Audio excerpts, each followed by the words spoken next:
What's happening, YouTube? You're in the building with the Black Avengers of current culture. Me, T Streams, and Larry. Fellas, what's up? What's good, man? Nothing much here, man. Just taking it one day at a time, one day at a time. That's right. Larry. That's right. My t-shirt says it all. If you disagree, you can suck my left nut. That's right. That's where I'm coming out with it today. And I talked to someone who done that, and they say his left nut is big as Big Mama's toe. If you don't like it, I just want to say a polite suck my left nut. The right one's off limits, but you can get the left. Folks, this is going to be our probably most packed Wednesday night because there's a lot of foolishness going on in the world. To give you a rundown of where we're going to talk about Ahmaud Arbery, justice for him. That story is sick. We're going to talk about the gentleman who lost his life in Michigan, in Flint. That story is stupid. We're going to cover LeBron James, the cheating scandal, and in TV show and movie reviews, Nicolas Cage to play Tiger King. I saw Justice League Dark Apocalypse. I'm going to give you a spoiler-free review. In money, the top 25 franchises you can buy right now and make you some money. And then in politics, we got two American dudes that know good and damn well they work for the Trump administration, went to Venezuela to try to do a coup, got their asses caught. We're going to jump into it. But first, be sure to subscribe to my channel. Subscribe to Larry's channel. Right. Follow T-Streams on Facebook. Like this video and share because we believe in our content. We know we're putting out good stuff. But in order for people to understand what we're doing, you guys have got to share us. Fellas, we're going to do this one different tonight. We're going to do all the pop culture stories, get that out of the way because those are the saddest ones we're doing tonight. Then we'll careen to the movies and all that. So in the very first pop culture story, fellas, I just got to go ahead and give it to you hard and fast. Here we go. This is my man that was just jogging. All he was doing was jogging, being black. Here we go. Now to a deadly shooting that's inflamed racial tensions in a Georgia community. Tonight, video has surfaced of an African-American man being chased down and killed. His family says he was just out jogging. We should warn you, the video is graphic. Here's CBS's Omar Villafranca. This cell phone video captures the final moments of Ahmaud Arbery's life while he was jogging through this Brunswick, Georgia neighborhood in February. Arbery was confronted by Gregory McMichael and his son Travis, who shot Arbery twice with a shotgun before the 25-year-old collapsed and died. Arbery's mother, Wanda Jones. Proves that my son was not committing a crime. He was out for his daily jog and he was hunted down like an animal and killed. Gregory McMichael was the only witness in the police report. He told investigators he thought Arbery was a burglary suspect and ordered him to stop. McMichael then said Arbery violently attacked his son and the two fought over the shotgun before Travis shot him twice. At the time, no charges were filed. Attorney Lee Merritt represents Arbery's family. Nothing else after that video today. Both of the McMichaels, Gregory McMichael and Travis McMichael, should be behind bars. McMichael is a former law enforcement officer who used to work for the local DA. Due to conflicts of interest, the case is now on its third prosecutor who says he will ask a grand jury to bring charges. I'm hoping that all hands involved, they're indicted and they go to jail. Now, ladies and gentlemen, I got to take this one first. Normally, I pass the baton to Larry or T-Stream, but I got to take this because this one's personal to me. I'm tired of this shit. I really am. I live in a neighborhood where it's not many black people. I jog. My wife constantly is saying, Lamont, where are you going to jog? Where are you going to be at today? And I kind of look at her with a side eye sometimes. I'm like, honey, I'm a grown man. I'm going to be good. But when you hear these fucking stories like this is why my wife is always constantly wanting to know where am I at, how long it takes me to jog, because if something happens, she wants to know where she can come and save me. I am so tired of this. First of all, you know it's home damn cooking. The fucker worked for the police department in that area. And you just think you're retired. And you think it's okay to go chasing a black dude just because he fits the description of a burglary? Where have we heard that story from, ladies and gentlemen? Oh, Trayvon Martin. And then you find him, and then you shoot him dead. And this happened in February. No sense. We need justice. because I guarantee you, if the roles was reversed, we'd be under the bus. And Larry, I'm gonna give it to you. That's all I got to say, because I'm steaming mad about that. I'm gonna shut up before I get in trouble. So Larry, it's on you. I'm gonna shut up. We need a drop squad, and I'm not bullshitting. We need a drop squad. Yep. There needs to be retribution. We cannot depend on our state, local, federal government to protect our rights. We need a drop squad. We need to make sure that people understand that when you kill a black man, an innocent black man, the consequences will be so severe that you will have to give everybody else a moment of pause. They may come after some of us, but we have to let them know that there will be retribution. There needs to be a damn drop squad. I don't know how it's formulated. I don't know who makes it up. I don't know where it comes from. I don't know who they'll be, but it needs to happen. People like that need to just simply disappear, and that needs to be it. There's enough former black special forces people out there. There's enough people out there that have the training. It needs to happen. I'm not calling for it because I don't know if that's legal or not. It's probably not, so I'm not calling for it. I'm saying that if it happens, I'm supporting it. I'm emotionally, spiritually, and verbally supporting it. Because this is some bullshit. Yep. T-Stream, I'm gonna give it to you. Man, I tell you what. and let me apologize, y'all. I know I said I was gonna get rid of my language ban, but this bothers me, man. I'm getting ready to be a dad in 2 months. And when I see this, and then you have 2 months go by and nothing has happened. And nothing would have happened if the media wouldn't have picked up this story now. I'm sorry, T-Stream. I just want to apologize for my language because this burns me up. But go ahead, brother. Go ahead. Now, I'll tell you what, man, you all right. You all right with me. And I agree with Larry as well. You know, I keep saying, and folks and I know folks think something wrong with me or that I'm crazy, but I'm telling you, you guys, is going to continue to get worse and worse and worse and worse. And, you know, and the reason why is because the law enforcement is so passive on these type of offenses. Why? I'll tell you why. Because it has been a long-standing practice for these racist groups, these neo-Nazis, these Klan groups, all these types of racist groups to infiltrate law enforcement by getting in there, becoming officers, and then hiring people that are of like mind so that they can get in there. My father was a deputy sheriff for 33 years. He had seen all kinds of fuckery in his department. One of my best friends back home has been an officer for 20-something years, probably longer than that. He joined the sheriff department when he was 19. He has seen all kinds of bullshit. My mom was a former prosecutor. She finally left the DA's office because there was so much fucking racism. I mean, it's horrible, the shit that's out there. These people have infiltrated our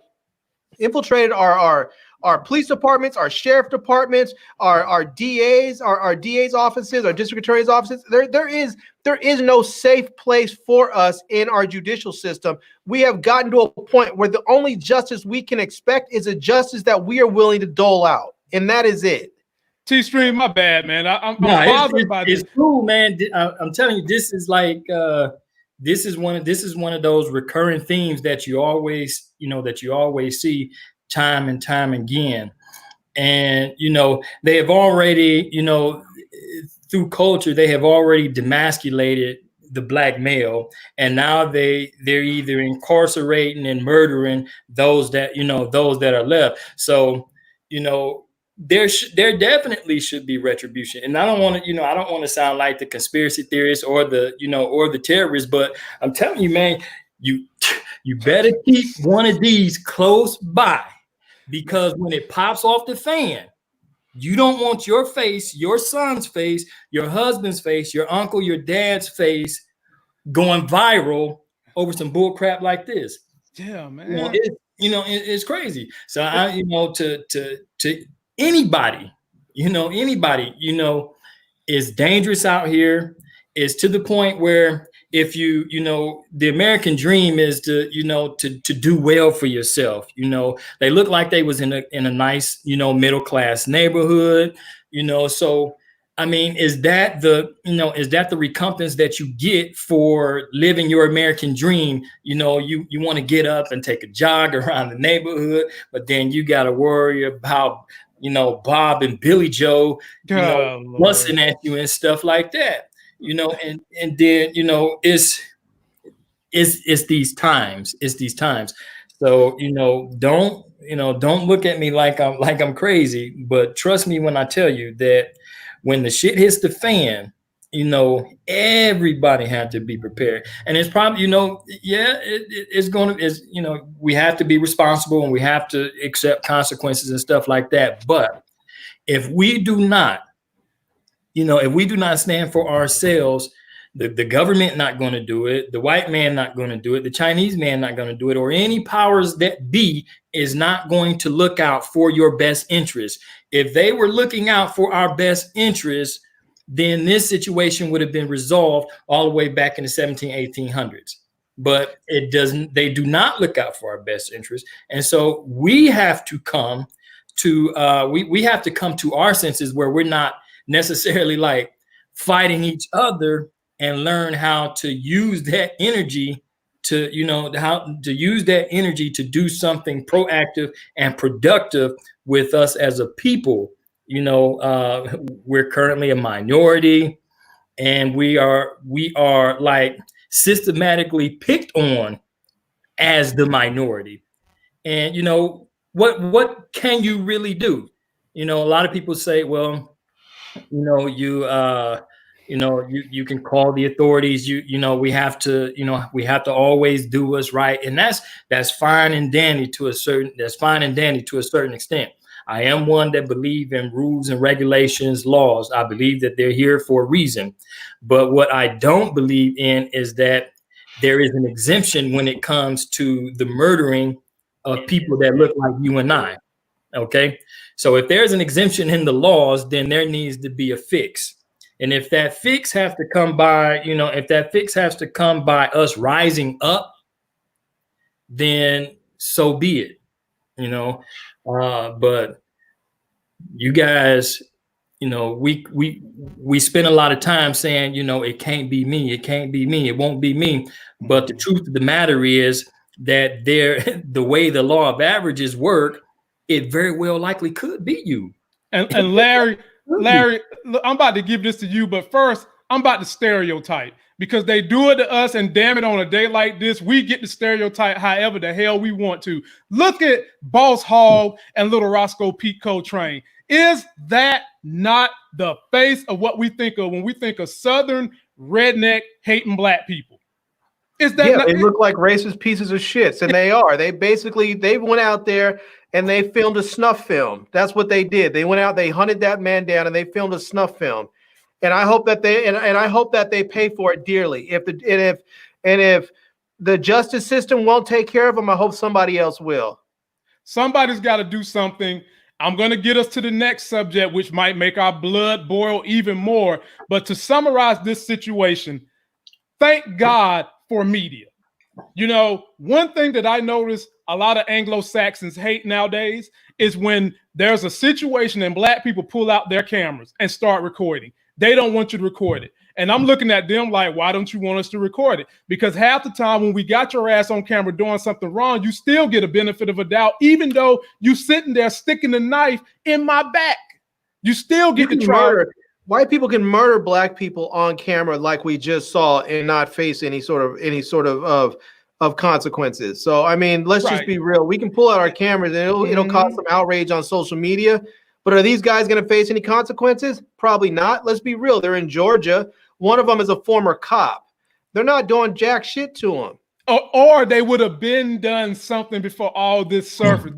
This is an example of what we're talking about. Now, let me get you guys to the next story. Post your comments down below about that one. Now, anybody who doubts whether or not this is the case, when we say if this was a black person, the things would be totally different. Right. Think about this. As a black person, if this had been different, it would have, if we had done this, it would have been entirely different. We don't even need to do this. This guy was going for a run. A job. All he was doing was out getting exercise and he was murdered. We don't need to shoot other people to get murdered. We can just go for a fucking run. A jog, man, as if black people don't jog. Every time a black person jogs, is he a criminal? No, we trying to be healthy out here on these, man. Moving right along. Here's the next story, folks. Y'all chew on this one too, because this one is just as chaotic. 3 people have been charged in the fatal shooting of a store security guard. Police say the victim was killed for enforcing a state-mandated face mask policy. Laura Podesta reports. A Family Dollar store in Flint, Michigan became a murder scene on Friday. Police believe a security guard, 43-year-old Calvin Munnerlin, was fatally shot in the head after he told shopper Charmel Teague that her daughter had to wear a mask before entering the store. The daughter did not have a mask. Charmel did have a mask, but the altercation ensued, and we believe she communicated with Larry Teague and Ramon Bishop, and they returned to the store, and the shooting occurred. Genesee County Prosecutor David Layton says his office has authorized felony warrants against the 2 men involved.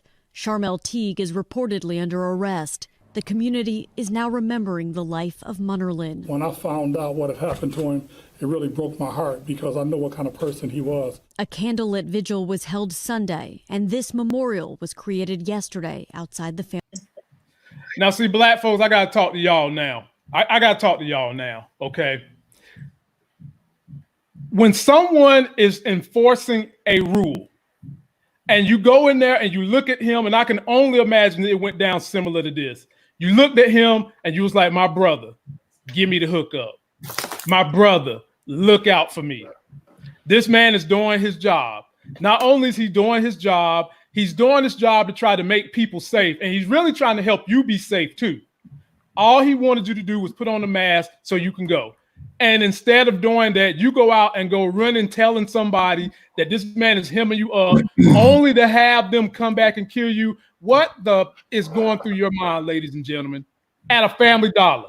You mean to tell me your life has no more value than going to shoot somebody in a fucking Family Dollar? T-Streams, you first. It's your state. Man, say, this right here, this right here is absolutely horrible. And this shows you the double-edged sword that we have to live by.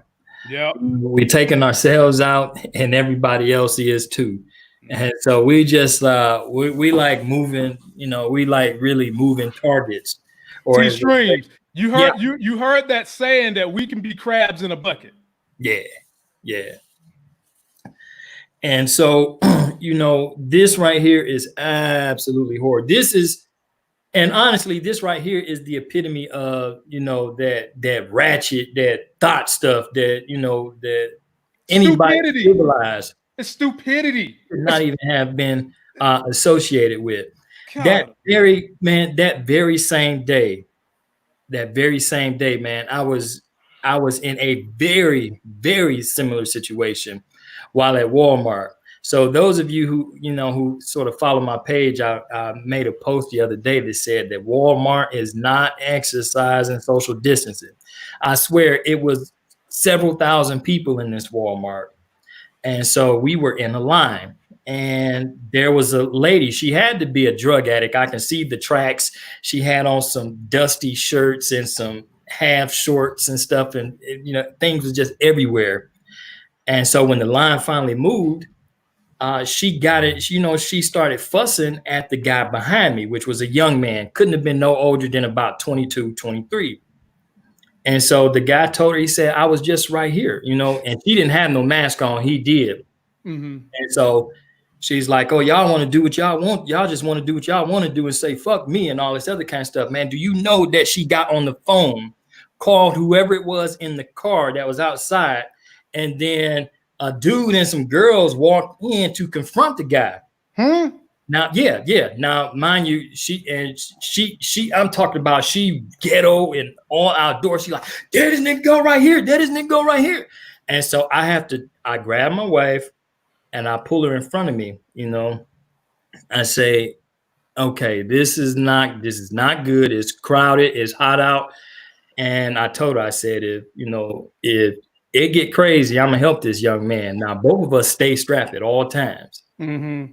And the dude, he came in, he saw that the guy was young, he was small and frail, and he just wanted, and it just got like really, really crazy. And I'm just like, sort of like making sure that I got enough room. And then I'm thinking to myself, well, damn, if I do anything, I'm definitely going to jail out here. It's going to be the weekend. So let me start planning this stuff in my head right now. And man, but this is how people think and react when they be on that hood shit. You know, it's terrible, you know, and folks think it's cute. You know, you post it on Facebook and they laugh and cackle at it. That ain't cute. Nah. It's absolutely foolish and ignorant and stupid. And she's such a drama queen. She said she thought she was really doing something by having her son come in. I guess that was his girlfriend or something, because she was close by and she was just covering her face, laughing and giggling the whole time, not knowing that you just created a situation that could get extremely ugly up in here and be consequential for a whole lot of people. And but to the story at hand, man, but this is what our people doing. You know, I've got, they've turned me around before. You know, I got kinfolk that actually manages the Family Dollar, and I didn't know that it was law that now you have, or a rule that you have to, and I'm just sort of driving by and stop in real quick while ain't nobody there, and say, could you put your mask on? I just sort of had it leaning off my face. But yeah, for them to do that, to call somebody in and then they turn around and take a life, you didn't murder this man over a freaking face mask, or over being asked to put it on. Right. Nothing would hurt you to go back to the car and put your mask on. But you want to cause problems, and that's the issue. And the thing that I see here is that with the changing of the season, anytime it get close to summer and the weather warm, attitudes and agitation is really, really quick to flare up. And now with people dealing with this, man, it's going, dude, if you're not aware and observant of what's going on around you, you might find yourself in some really jacked up situations. It's terrible. Yeah, T-Stream, I'm gonna give it to Larry. Larry, as much as we talk about these issues, are there any real deal solutions we can convey to the audience that can help some of these situations? It's your turn to run, Larry. I'll be honest with you, man. Sometimes I'm just not sure that there is. I mean, I'm not really sure. I mean, I'll be honest with you, as a Black person in America, I don't feel like there's a safe space for me anywhere. I don't feel like, I mean, I live in a fairly, like, my little building is fairly diverse, where there's a lot, it's sort of like a little UN in this particular building. But the outside this building, most of the area is white. And most of the places that I've lived in during my life have been predominantly white, mostly because my parents have wanted me to go to the nicest schools I could. And those were generally in white neighborhoods. And so, I've never felt particularly safe there because you have to deal with the police. And then the times that I have lived in Black neighborhoods, I haven't always felt particularly safe there because you have to deal with the ignorance that happens with people around in those neighborhoods. To be honest with you, as a Black person, I just don't feel like there is a safe space for Black people in this country. I mean, I tell my wife all the time that I would like to leave. And I know a lot of people say that shit is unpatriotic and what, but you know what? Fuck that. My dad served in the military. I served in the military. I've earned the right to stay or go whenever the fuck I want to, You're damn right. Who's to tell you where you can and can't go with?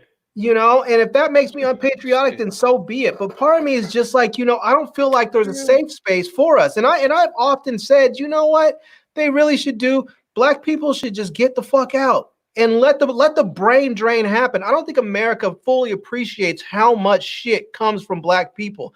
If you just look at what's happening right now with this pandemic, if you have watched the news and you see that the leading minds in this country behind the scenes, we're not talking about Dr. Birx and Dr. Fauci doing their public relations shit. If you look at the top minds that have boots on the ground, that are in the labs looking at how to solve this shit, that are up there coming up with vaccines and cures, the head of the president of the medical association, the leading researcher on this shit over at NIH, these are Black women. Mm-hmm. These are Black women. If Black people decide, you know what, we're out. Fuck this. This is bullshit. We're out. Guess what, America? You guys are fucked. There will be a brain drain that will take a century to recover from. I mean, let's be real. You don't appreciate it, but that is the truth. If you want us the hell up out of here, we need our 40 acres in a mule or the equivalent. We ain't forgot about that shit. This daggone coronavirus money has proven if you want money for something, you can give it up. And here's the problem, right? And I know this sounds fucked up, but here's part of the problem is that people like, and I don't want to sound like one of them. I'm not trying to sound like some man. Go ahead, Larry. Asshole. Go ahead. I'm not trying to sound like some bougie asshole. But here's the thing. Here's part of the problem. People like my parents, probably yours the same.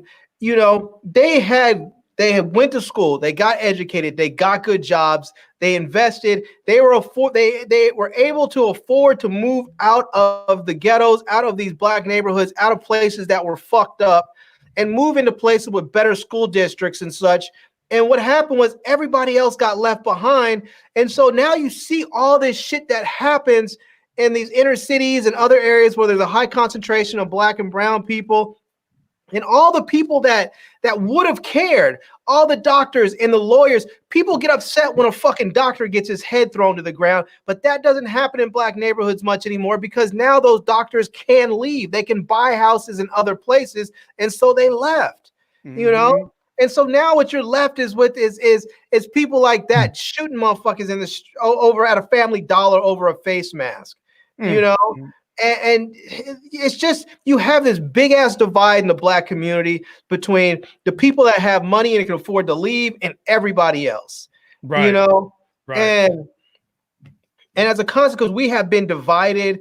We have been divided along economic lines in such a way that a lot of Black people just cannot and are not willing to relate to all the other folks. Even when they see that person getting shot and it upsets them, they still on some level can't relate to it because they're sitting in their nice home in a gated community watching that on an 80-inch TV set, you know, with an alarm system in their house. So, you know, until it touches them, you know, but they're able to hop in their Mercedes with their tinted windows so no one can actually see if they're Black or not, and they can drive to the parking structure at their job and get out and never be seen because they're going to a private parking lot and go to work and then come back and do the same shit. They're basically in their own little sort of velvet coffin, their own little velvet prison, you know, except it's so comfortable they don't recognize it. Exactly. You know, they don't recognize the fact that them jogging down, if that in their own neighborhood where people know them, it's fine. They jog around and they go to their gym. They just don't. It's not like they're thinking and connecting the dots. Like, oh, if I decide this today, I want to go and take a different route and go left instead of right. They could fucking end up dead. You know. Now, folks, I'm gonna get us past this subject. And I'm gonna end with this. I apologize for the language, but I ain't apologizing for the passion. Because when this type of stuff happens and we see it over and over, and we have athletes and entertainers that protest it, and then they're called anti-American. And then just last week, we see all these white dudes storm a Capitol with guns, and they're supposed to be touted as great Americans. This is why we as African-American men get frustrated, because you're not understanding something, or you don't want to understand what's clearly in your purview. And in those terms people don't love America, they're not patriots. No, they're not love America. You cannot fly a Nazi flag. You cannot fly a Confederate flag. You cannot fly the flag of the enemy of the United States of America and claim to be a patriot. You are not a patriot. Not at all. And on that note, ladies and gentlemen, we're going to start to bend our curve and go into some subjects that might give you a little bit of a smile. But first, we got to thank my man, Mike Willie. Mike Willie, I'm going to give this one for you for that super chat, baby. This is for you. Then I thought somebody was barbecuing. I said, oh, Lord Jesus, it's a fire. And then the smoke got me. I got bronchitis. Ain't nobody got time for that. Mike Willie, that one is for you. Now, I'm sure some of you tuned in, because the rumor surfaced this week that our guy LeBron James has been caught in a cheating scandal. I'm going to let you guys hear the latest from the fumble, and then we'll break it down.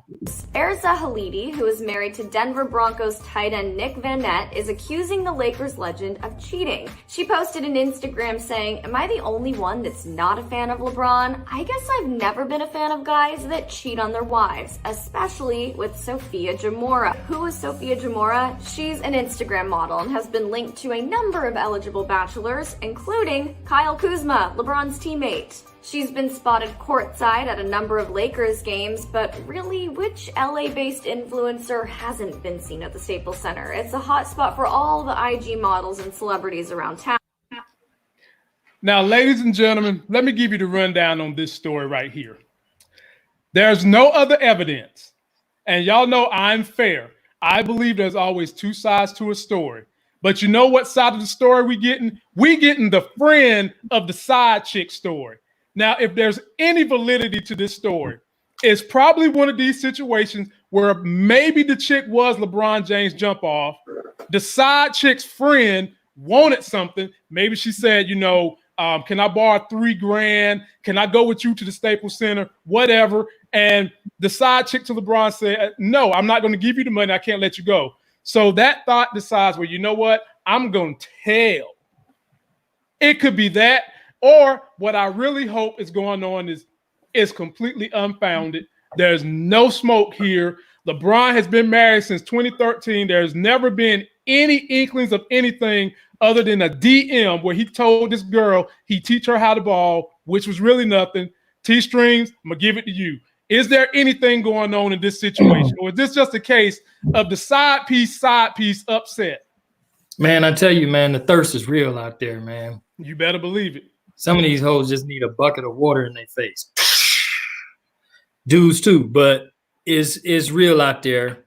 And I'm not going to condemn LeBron on the just on the say so of tertiary evidence. Mm-hmm. So as far as I'm concerned, it's just another silly, fangirl trying to find her way in. Now she accomplished what she set out to do.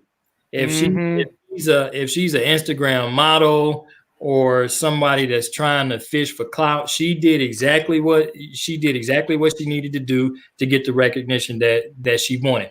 Her name and her Instagram is now in the hands and the minds of millions of people right now. Mm-hmm. Okay? So as far as I'm concerned, that's as far as it go for me. But it's sad that that it had to come, whatever the reason was. She's not even a functioning party in the allegation. So she really, she really like out of her lane. I don't condone it or anything like that, but hey, you out of your lane speaking on stuff that that don't even concern you. Right. It just sounds like a hostage situation to me. Larry, run with it. There's smoke, but is there really fire here? I don't even care if he's banging his chick's back out. Who gives a fuck? It's his business. If his wife is saying his wife hasn't left him, his wife, if maybe his wife knows, maybe if the wife is like, look, I don't have time to serve all of your sexual needs. So go find some chick that looks nice and means nothing, and maybe she's cool with that. I mean, let's be real. That's true. There are people have all kinds of craziness that happens inside. It's not even craziness. People just have different ways they manage their relationships. Mm-hmm. And we seem to see it more and more when you deal with people who are affluent. They seem to have I don't want to call it an evolved way of thinking, but they have more of a liberal way of thinking, and oftentimes where, yes, I don't necessarily want to have sex with you every day, but I still love you and want to be with you. So if you feel that it's better for yourself sexually to go find a friend, then do that. And people do that all the time. Some people have triads. Some people, some people have thruples or whatever they call them. I mean, there's all kinds of stuff that I don't know what's going on with that, if any of it's true or not. And to be honest with you, I don't really care if it's wife. I mean, let's be real. The thing is, LeBron, I'm not a fan of LeBron because of his marriage. I mean, I don't even know his wife's name. I am not a fan of LeBron James because of his marriage. I like LeBron James. I'm not even a fan of LeBron James because of his basketball skills. I'm more of a fan of LeBron James because of his business acumen. Her name is Savannah.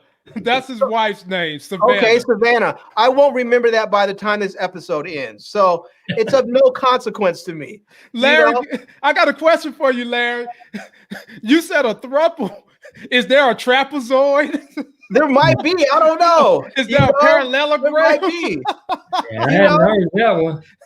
That's there's all kinds of people. They have people that that live in these in these relationships that have multiple people in them. And so I agree. I mean, I don't know what they're doing. It's none of my business. And like I said, I'm not a fan of LeBron James because of his marriage. So I mean, if he's banging out some Instagram chick, is he going to be less of a businessman? Is he going to be less of a basketball player? No. I mean, let's just be real. The majority of the people out there that are in positions of power in business are men, and a lot of them have cheated on their wives or been in illicit affairs. They don't really give a fuck. They're just like, damn, that chick is hot and shit. I need to start hanging out with you so I can step my game up. I mean, they don't care. So why should I? Let me follow up on this. There has been no word from LeBron James's wife, nor has there been any words from the alleged side piece. The only one running their damn mouth is the friend of the side piece who is married to an athlete, but that athlete ride the bench. I'm telling y'all, if there is anything going on there, this is just a case of the thought's friend that's a thought that's married is upset because the thought couldn't get none of the thought's main squeeze, money or clout. Simple as that. If there's anything going on, anything. And this is, and this is one of those things that happens. I imagine if you're famous, you get out there, people want to talk shit, they want to clout chase, they want to try and swagger jack. It's just, I mean, they have to deal with it. It's one of those things, though, is that if you're out there dealing with anybody, if your name gets tied up with someone and there's some Instagram person that has a few thousand or a few 100,000 followers and someone can get the word out there, then yes, then all of a sudden, people start thinking, ooh, is this true? This sounds salacious. Is this true? I mean, you could probably be out there. Some gay dude could probably be out there and say that he had an affair with Michael Jordan. He's offended that they didn't interview him for The Last Dance. And all of a sudden now people are going to be like, oh shit, is that true? Is that true? And then if they go and look and they see on his Instagram where maybe this dude was like trying to pitch Michael Jordan some business stuff, and all of a sudden there's a couple of messages going back and forth on Twitter or Instagram or something, they're going to be like, ooh, Michael Jordan knew him. This is a possibility. Let's investigate. And it could just all be bogus. Someone's just basically trying to get their little 5 minutes of fame and yep. I mean, and if all that is true, the bottom line is I still don't give a fuck. Well, I just don't care. Well, that little side piece need to be drugged through the mud for trying to intervene in something she ain't got no business being in. I'm with both of y'all. I'm with T-Streams on that. And with that being said, we're going to move on. One last thing, if I can say one last thing before we move on. Go ahead. Oftentimes these chicks run around in the same circles and when they're, whether it's a basketball circle, a baseball, football, or just a professional athlete circle in general. And when you have a chick like that that's out there that's running her mouth, these dudes recognize that. They see that and they're like, no, I'm not fucking with you ever. Mm-hmm. And you're hanging with her? No, I'm not messing with you either because she's messy. And but the sad thing is she's married. She's married to an athlete that ride the bench. Well, maybe that's part of the problem. Maybe she's just upset. Maybe she's upset because dude came home and said LeBron was hard on him and yelled at him during practice or some shit. And No, so her dude played football for the Denver Broncos. So anyway, next story. Do y'all enjoy this one? This is Nicolas Cage is getting ready to play the man who had a series that stormed the world. Take a look at this. Nicolas Cage is set to play Tiger King's Joe Exotic in a new limited series. Yep, you heard that right. E! News has confirmed that Cage will play the eccentric figure in an 8-episode scripted series produced by Imagine TV Studios and CBS TV, based on the Texas Monthly article, Joe Exotic, A Dark Journey into the World of a Man Gone Wild. The show will explore how Joe Exotic came to be and how he lost himself in the character of his own creation. Cage will also be executive producing the series, which is separate from other Tiger King series in the work, such as the one with Kate McKinnon attached to play arch rival Carol Baskin. And we've all seen Rob Lowe's Tiger King dress up on Instagram, which also revealed that he and Ryan Murphy are discussing their own Joe Exotic project. Boy, Rob Lowe looks sweet as hell. He need to be he need to be the Tiger King. So T Strings, I'm gonna give it to you first. Are you watching? Will it work? It may work, but am I watching? Hell no. I couldn't even watch. I didn't even watch. I watched it for the sake of this platform right here, man. But I felt like I lost intelligence after watching that. You did. Literally just by watching that, we all burned brain cells. So I'm gonna probably just let that. I'm gonna probably just let that sit there. I do like Nicolas Cage. When you look at his, when you look at him, he could probably pull that off pretty easily. I wouldn't doubt that it makes get a lot of views and makes make a whole lot of money. But what surprised me the most was that there were two other things that was in talks. Pre-production talks too, and I'm saying to myself, damn, did folks like it that much where you get 3 and 4 spinoffs of the same story? Yes. Yes. This was power for the deep rednecks. Yeah, I guess it was. Tiger King was power for the deep rednecks. Yes, it was. Yeah, I guess. Larry. Oh, go ahead, T-String. No, I was wiping my screen though. Oh, Larry, it's on you now. I really want to see the one Kate McKinnon is going to do, Carol Baskin. Yeah, Kate McKinnon. I could see that when they said Kate McKinnon as Carol Baskin. I was like, I could really see that. That would be actually kind of fun to watch her play that role. So I mean, I wish that they were all attached to the same project, but I guess you can't have Rob Lowe and Nicolas Cage as the same character. But I can see Nicolas Cage doing it. Mm-hmm. I can see him doing it. I can see him doing that. So we'll see. The one with I guess with Rob Lowe and Ryan Murphy. I worry about that one a little bit because Ryan Murphy's sort of a propagandist, and I don't know if it's going to be done right or if it's just going to be, I'm not going to go into it too much, but he's pretty much a propagandist, and so I'm not sure about how that'll be done. But I'm interested to see how the one with Nick Cage gets done. So we'll see. Well, folks, I will be watching and I will be reporting. And speaking of movies and comics, fellas, yesterday Justice League Dark Apocalypse dropped. I'm gonna show you guys a little bit of a clip, and I'm gonna give you a spoiler-free review. Be sure to subscribe to this channel, subscribe to Larry's channel, and check out Taylor Todd on Facebook. Justice League. We are facing an existential threat to the planet.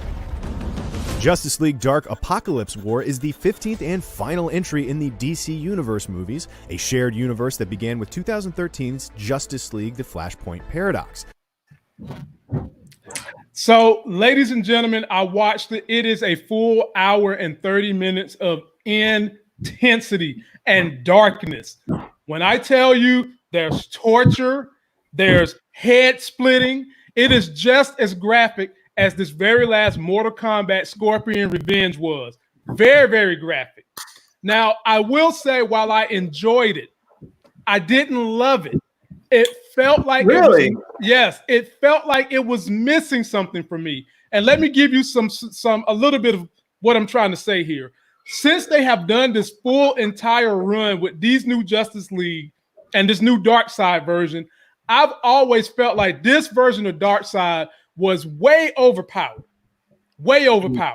And so when I started watching this, the whole time I'm thinking, they haven't been able to do anything with Darkseid since they've started this iteration of the Justice League. How are they going to defeat him? Is it going to be they're going to send him to another galaxy? Because you know how they do that. Is he going to get sucked through a wormhole? Are they going to try to punch him to the sun? What is going to be the major battle with Darkseid? And without giving you everything, the story focuses more on Constantine and Raven. Raven has these mystical powers, and her dad is Trigon, the demon. And Trigon is stuck in her head and that little red ruby in her brain.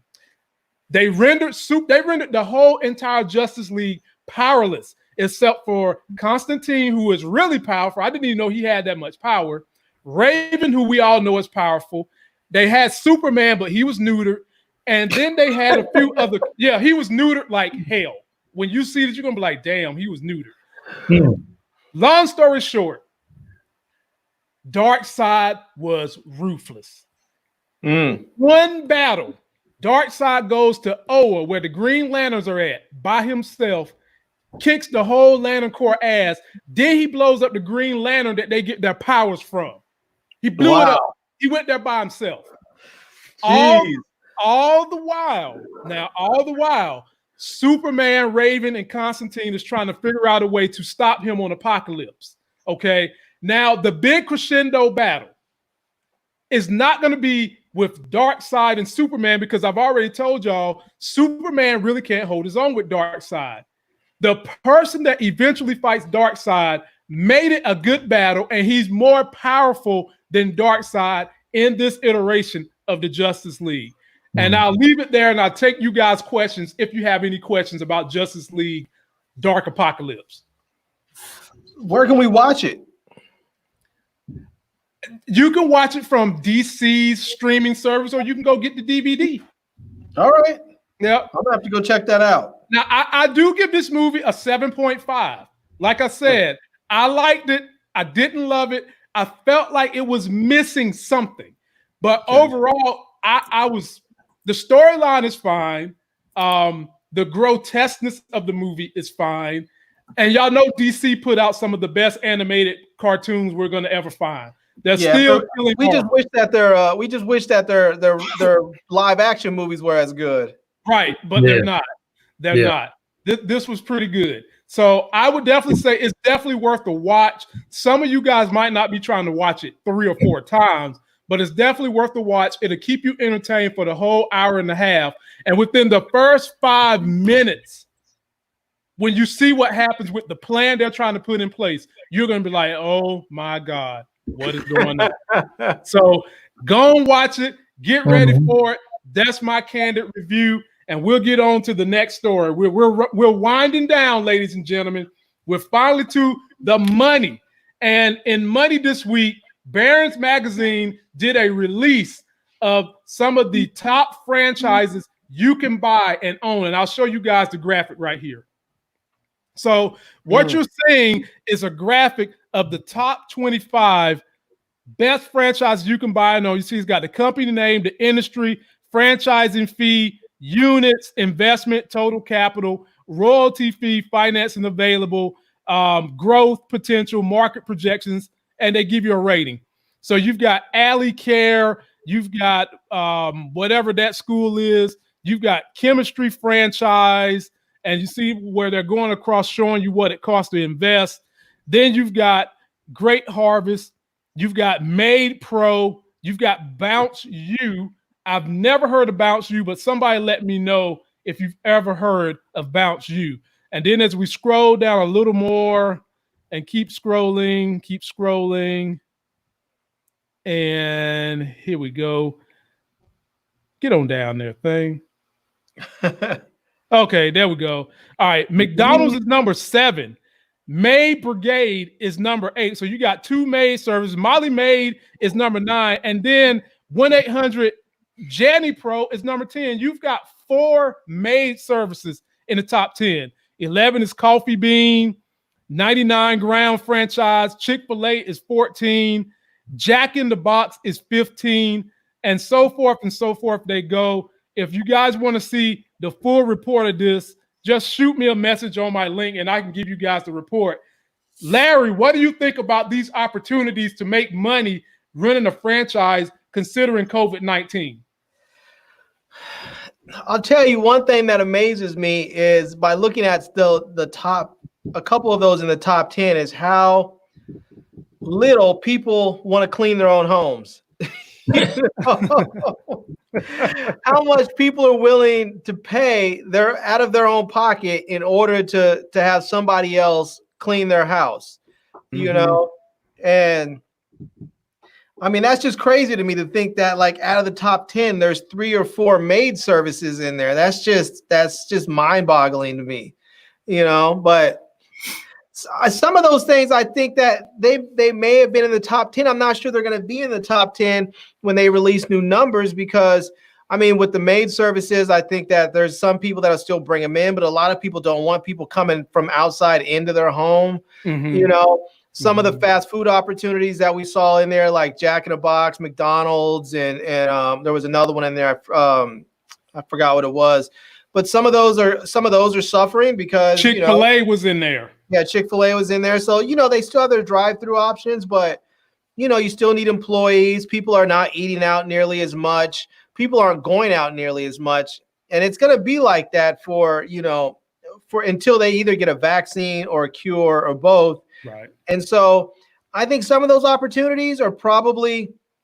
really good prospects last year, maybe even the beginning of this year. But I think moving forward, it's probably going to be 2 years before those particular franchises are seated properly back on the top of the list. Okay. T Strings, I give it to you. That list was compiled as of April this year, 2020. Wow. Yeah, well, I guess I just disagree with it. I do too. I do too. Don't get me wrong. I disagree with it too. Yeah, there's some challenges that that's posed there. So, definitely, it's interesting. If you have the financial backing to if they have the financial backing to do that. These dudes, man. CBF BMC, man, you ought to stop your mess, bro. You ought to stop your mess. He think we on that Robert Kraft. Or just continue it.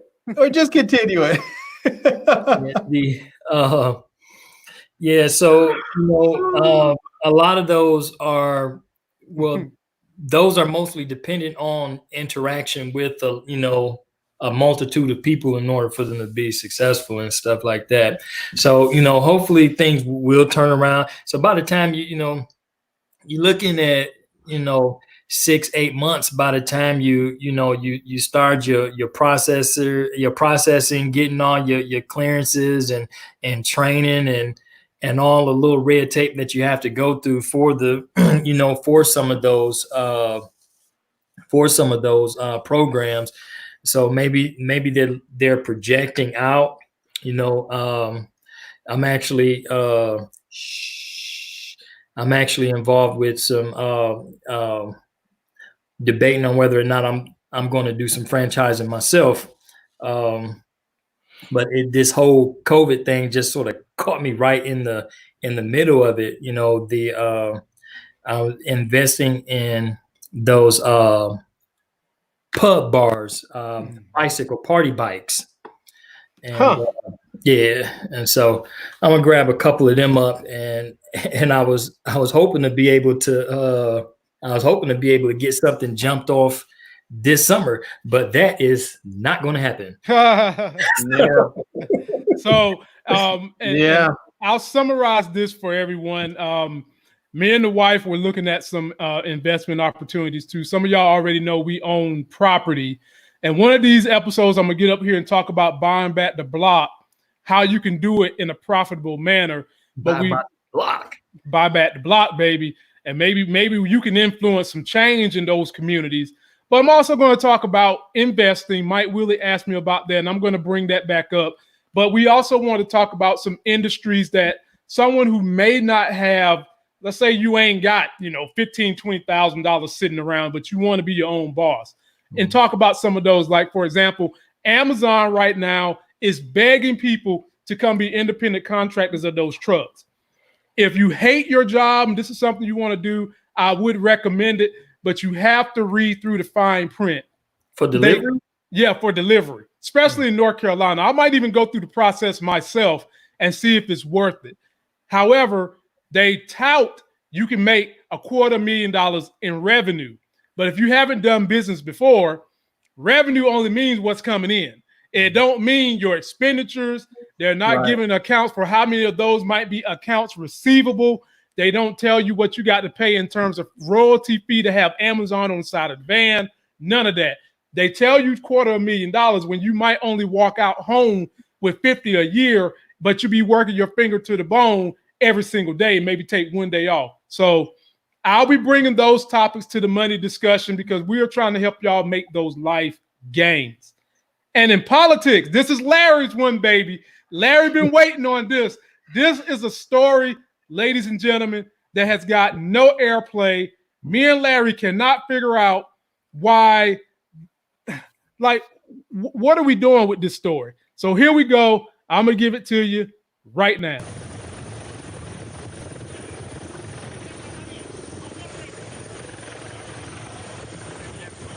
Capturado en esta incursión los estadounidenses Iran Sack, mercenario profesional de los Estados Unidos y declarado por él miembro de la seguridad de Donald Trump.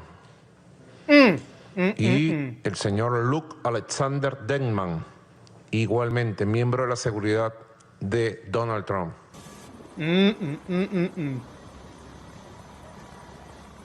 This is y'all's president.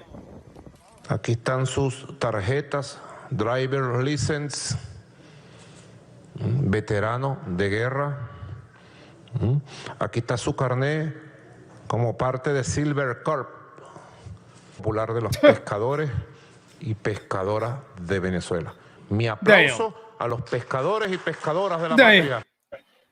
Look, man, if they work for Trump, they weren't professionals. Because I can guarantee you right damn now, ain't no professional from a SEAL team going to get caught by a damn fisherman. These was probably some Reddit incel boys who loved Donald Trump, thought they was going over there on a mission and got their asses caught. But I'm going to give it to Larry because he's going to be more eloquent than I was. Well, apparently both of them were former Rangers and former special forces. So are you serious? Yeah. And the crazy thing to me is if you're going over there to infiltrate the country and institute a coup, why the fuck are you traveling with your driver's license and your passport? I mean, that shit is crazy. I mean, dude literally had their passports and their IDs. I mean, I hope their families, I hope their wives and their kids or whoever they live with at those addresses, I hope they got up and got ghosts because, for all we know, Maduro may have, his own operatives in the country. They may have went and knocked on the door and paid them a visit. Larry, Larry, I mean, Larry, do you understand how embarrassing that is? You know what? That makes me think they probably do work for Trump because this sounds like the bumbling of a Trump administration. It would be embarrassing. It would be embarrassing if it was the Obama administration. It would be embarrassing if it was a Trump administration. If it was the Bush administration. It would be embarrassing if it was a Clinton administration. But the Trump administration, does anybody expect anything better?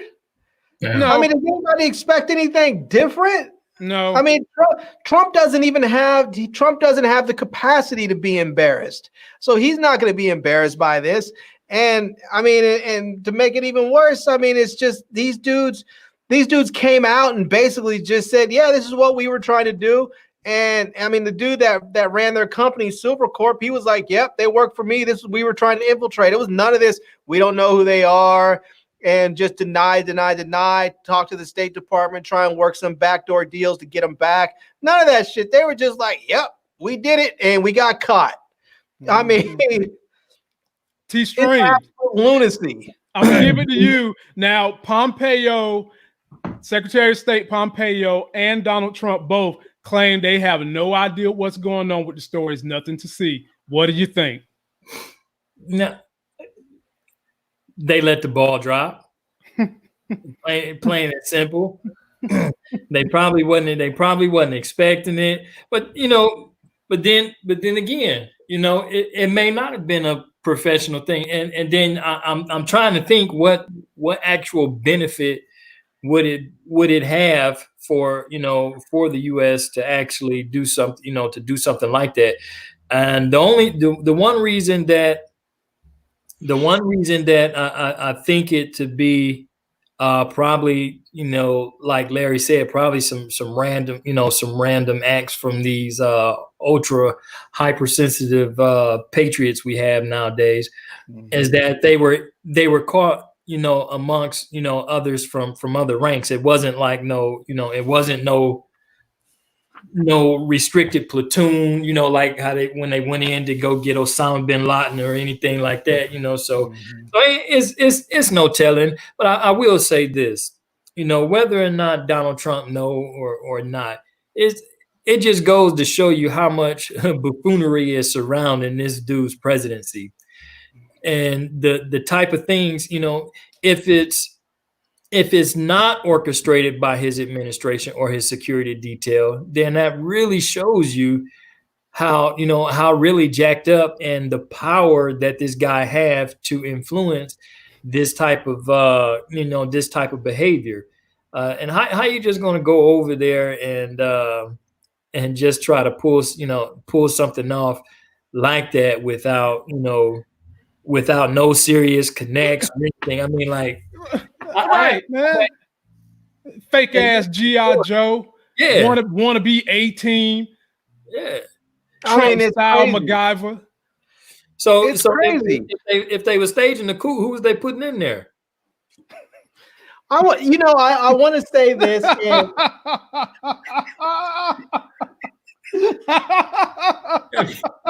It's not funny, Larry. It's not funny. It's just crazy, man. It's crazy. Oh my God. And no one's even talking about it. That's the crazy part. No one's even talking about it. Well, that's what you got us for. We are the epitome of the diversified African American male right here. The Black Avengers of current culture. Man, that's just. I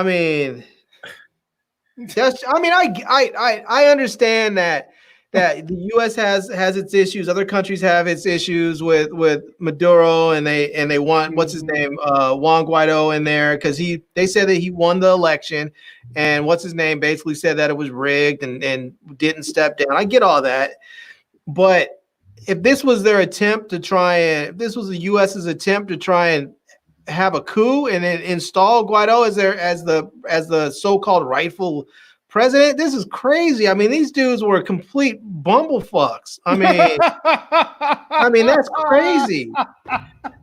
It's just. These dudes were so bad. Apparently, they weren't properly equipped. They ran out of gas. I mean, how the fuck do you run out of gas with your boat? You didn't even get to shore. You ran out of gas. It's crazy. No, they had that boat where they had Mike Landau, who does all those commercials. They put that clear tape on the boat. So that's what it is, They got some wood and some Flex Seal. Yeah, they put some Flex Seal on the boat. Man. It's embarrassing. It's embarrassing as a citizen of this country that somebody went out there and did this carrying a U.S. passport, and it's shameful. Larry, I told you, it's embarrassing. It doesn't send a good message to the world, and the fact that Trump is our leader sends an even worse message to the world about the people who put his ass in office.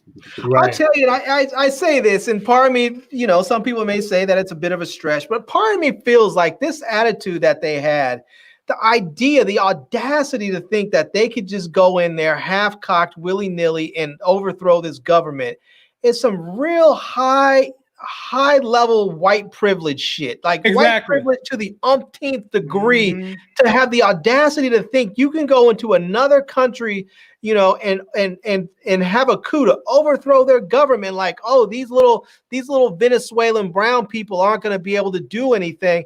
It's like, motherfucker, do you not know that Venezuela there are some straight up G's over there? Straight G's. Like, this is not the first time that they've gone through some hard shit. No, Larry, they have not. They got and they're caught. rich as shit. They got caught. Is oil rich. They have a ton of money.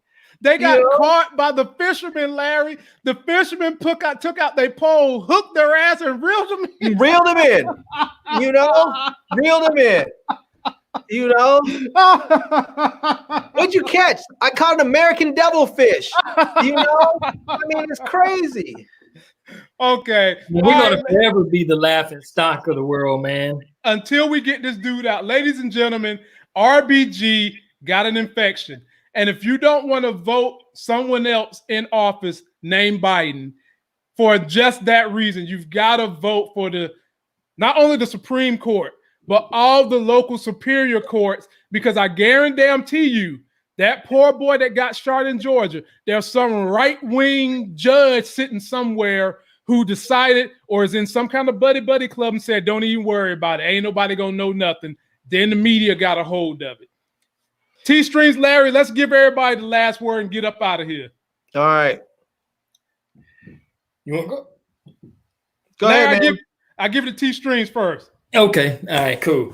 All right. So, you know, this episode right here, man, it's been a little bit grimy, a little bit emotional, because there's a lot of things that's unfolding right before our very eyes.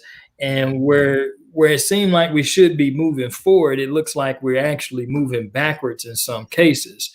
And things are not going to be easier because we're actually also dealing with a global crisis right now. So these things, this stuff is intermingling and is creating a whole new beast, a whole new monster for us to, deal and cope with. So my word with you guys is, you know, continue to be observant, be aware of your surroundings, especially when you're out with other people and moving about and things like that, and continue to play it safe. Continue to play it safe, because we live in a world that does not necessarily like you and that does not necessarily have your best interest at heart.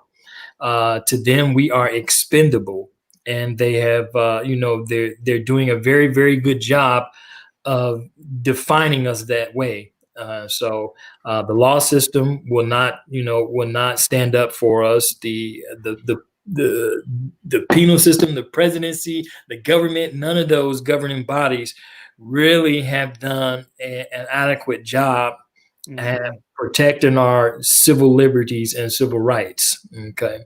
And so it's going to take tough decisions by us to be able to stand firm and have something to actually believe in and stand on, and to be able to think fast and act even faster if you find yourself in one of those situations, so that you're not the next one or the next face to go viral on one of these platforms. Exactly. So on you, Larry. Yeah, I say, like I've said before, black people, get a passport. Get a passport. T-Stream is about to get the gun ready so you can fight them. I'm about saying get a passport and be out. I mean, that's just the way it is. Be out. You know, I mean, I honestly, I look at it like this. There, you have your two instincts. You have fight and you have flight. And for me, if you're gonna fight, there needs to be something worth fighting for. And I don't see the value in it. I'm not gonna fight for the status quo. And I'm not going to sit up there and fight to try and change these people's hearts. They have this country is based on bigotry and racism and hatred. The foundations of this country are that. I don't see it changing except for the literal destruction of this country and the building of it back up from scratch. And I guess, and at this point in my life, I'm more interested in living the rest of my life comfortably and peacefully.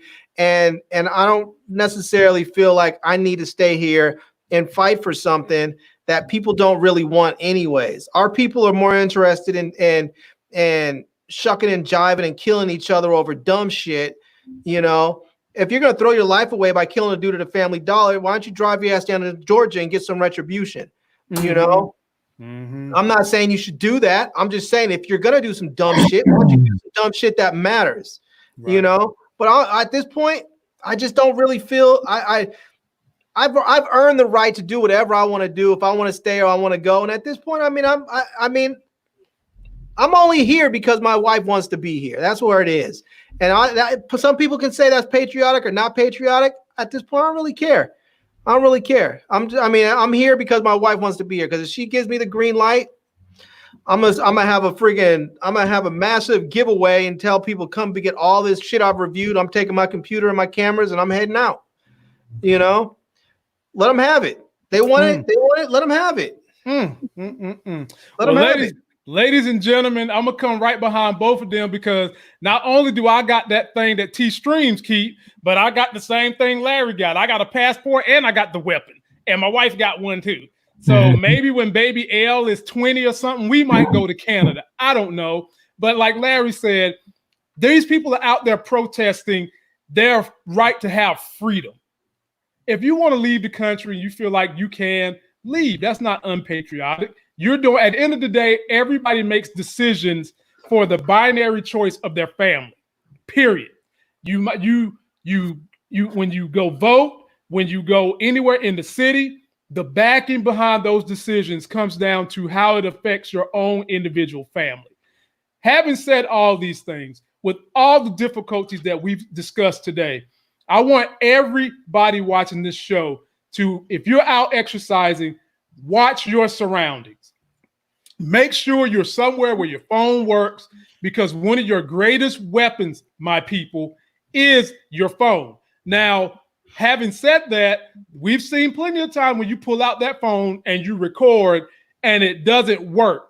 But the alternative is you have nothing. It becomes their word against yours. And at the very least, you can build rapport. You can get a movement started with the media and social media to at least express your cause. I want you guys to be safe out there. I want you guys to uplift your thinking, be educated, and go get yourself that damn life game. And vote, motherfuckers, vote. Yeah. Vote. If you can stand the heat, a little bit over 13 grand will make you a millionaire in India. Yep. And man, look, and for whatever it take, I'll crawl through a desert to get that 13 grand. That ain't no heat. Hell, I'll be in the Sahara of Africa burning up himity han to get that. Yeah. You know what I'm saying? So, folks, we're out of here. Thank you for joining us tonight. We had a great show. It was a deep show. A lot of things going on. Get that life game. And until that next Sex is Hell video, we'll see you. All right, give me about 5 to 10 minutes.